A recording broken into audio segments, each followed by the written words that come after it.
Hello everybody, welcome to Bathgold Biblical Studies. Today we are talking about Sabbath, the biblical foundation of Sabbath. We may not be completing this course or study on Sabbath, but we are concentrating on this topic of biblical foundation. The Sabbath day is the seventh day of the week. It's a day of rest. No work is to be done on that day. It should be observed regularly on the seventh day of the week. The word Sabbath or Shabbat in Hebrew occurs 45 times in Torah or Pentateuch, 14 in Exodus, 25 in Leviticus, 3 in Numbers, and 3 in Deuteronomy. The derivative word Shabbaton occurs a number of times, referring to a particular Sabbath or sabbatical year. The seventh day is also mentioned as a day of rest without naming it, naming as Shabbat. The relationship between the noun Shabbat and verb Shabbat is disputed. The verb means to cease or to stop. God ceased his work. 6 days he worked, and on the seventh day he ceased from work or stopped his work. Noun, the day that stops or ceases. So as a verb, it means to cease. As a word, it is to show that God rested or ceased from the work. But as a noun, it shows it's a day on which every work is stopped or ceased, implying the cessation of work or regular activity. Other possible meanings of Shabbat is to rest, or to celebrate, or to complete, or to fulfill. The absence of noun is noted in the first chapters of Genesis chapter 2, verses 2 to 3, where Shabbat occurs in the first time, where God ceases from his work. And in Exodus also the word Shabbat is missing. In Exodus chapter 23 verse 12, chapter 34 verse 21. Now we are going to study a little deep or in detail about Shabbat in Exodus. In the book of Exodus, the first occurrence of the word in Bible is Exodus 16 verses 23 to 30. It is where it is in this text, Exodus 16 verses 22, 23 to 30. It is in this context and text that the word Shabbat occurs first time in Bible. And the word occurs 4 times in this context of collecting manna. On Shabbat, no manna was found. Yet, unlike other days, manna collected on previous day had not turned foul. Manna remained intact. The Sabbath day is called day of solemn rest. That's what is called solemn rest in Exodus 16:23. This is the first time seventh day is called Sabbath in Torah. Critical scholarship also usually regards this text as the earliest tradition of Sabbath. No reason is given why this day is special. The lack of manna on the seventh day precedes the command to keep the Sabbath holy. So this is a text where this is a narrative on Sabbath. It is not a commandment on Sabbath. So the first text given is a narrative on Shabbat. Yet it presupposes the knowledge of Sabbath. So it is called a day of solemn rest, a holy Shabbat. Means people knew what Shabbat is even before the commandment is given. So even before the Exodus experience of manna, people know what is Shabbat. In Exodus 16, Sabbath was not a cultic celebration. So it was a cessational work, but there was no cultic expression of that day. There was no festival, no cultic event happening, or nothing is said about Shabbat in Exodus 16. We come to Exodus chapter 20, verse 8 to 11. There it says, remember the Shabbat to keep it holy. In order to keep the Shabbat holy, you have to remember the day. In Decalogue, we find that Sabbath is given as the fourth commandment.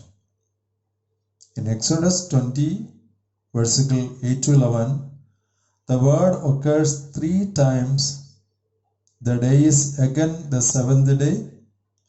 No work is to be done by anyone, including animals.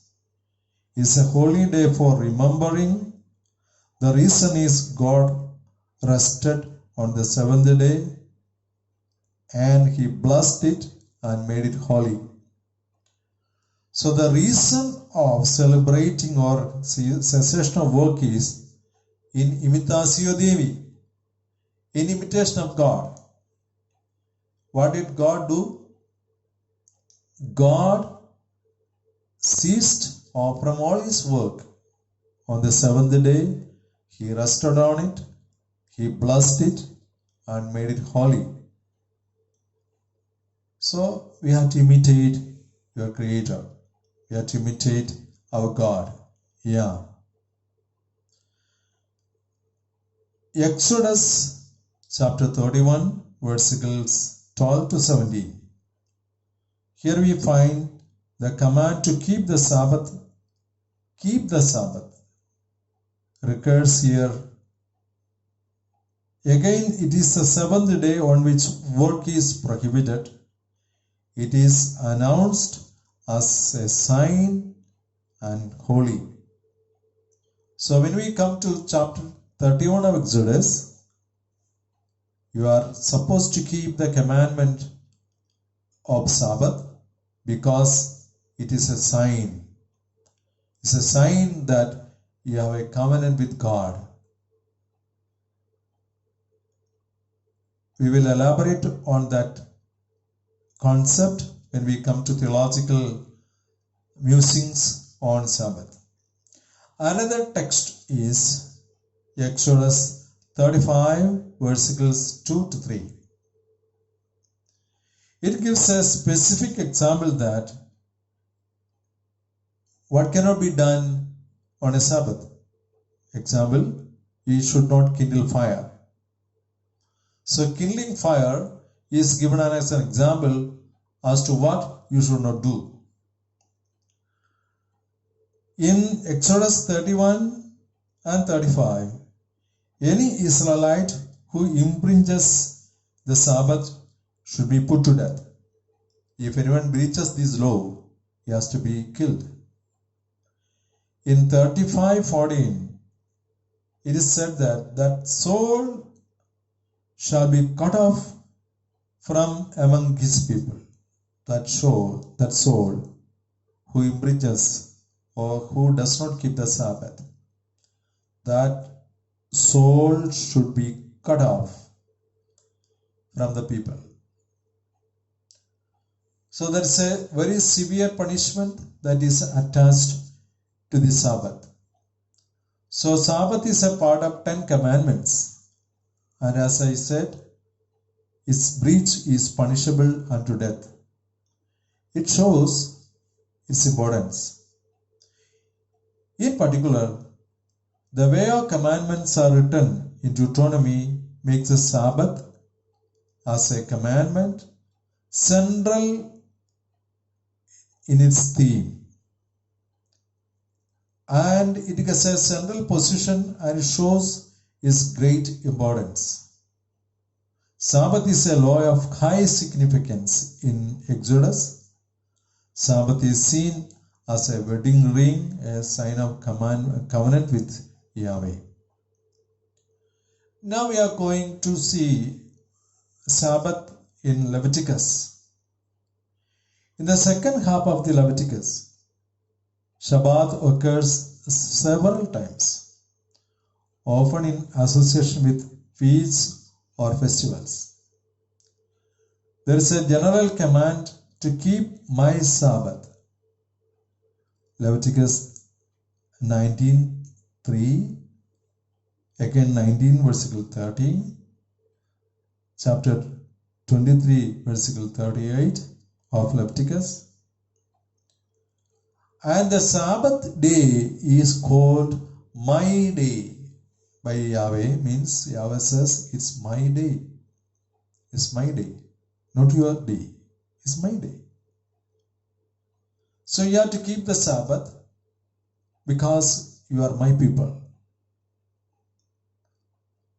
The Day of Atonement in Leviticus 16:31, Leviticus 23 versicle 32 says, he says, Sabbath of solemn rest. So Day of Atonement is a day that you should keep it holy, and it is a Sabbath day, it's a great Sabbath. You have to fast on that day, make an atonement with God, and that day is a great Sabbath day. Sabbath is also mentioned in connection with offering first fruits in Leviticus chapter 23 verse 11, and Festival of Weeks in Leviticus 23 verse 15 and 16. Aaron is to set out the bread and the frankincense or incenses as an offering on Sabbath or on every Sabbath.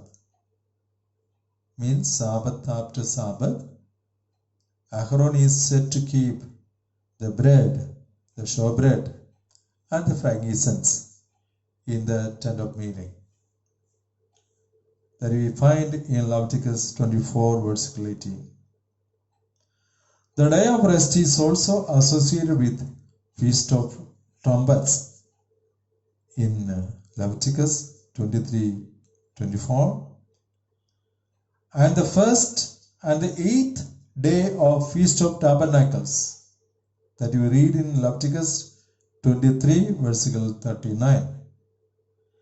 The inclusion of Sabbath commandment in Leviticus 23 shows that the day is not just only a cessation of work, but has a cultic dimension as a whole. So in Leviticus, Sabbath gets a cultical dimension. It becomes a cult. It becomes a day of fast and prayer.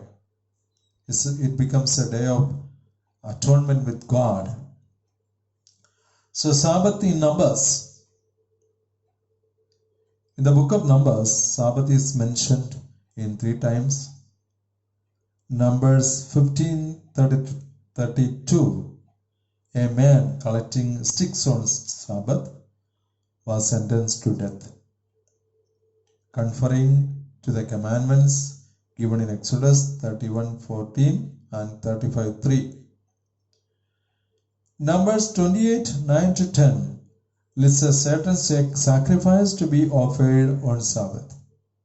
So we find that Sabbath is based on so many biblical texts, and Sabbath is found as one of the most important commandments in the Decalogue. So we'll speak more about Sabbath in our next episode. Till then, we will keep on praying. So have a nice time.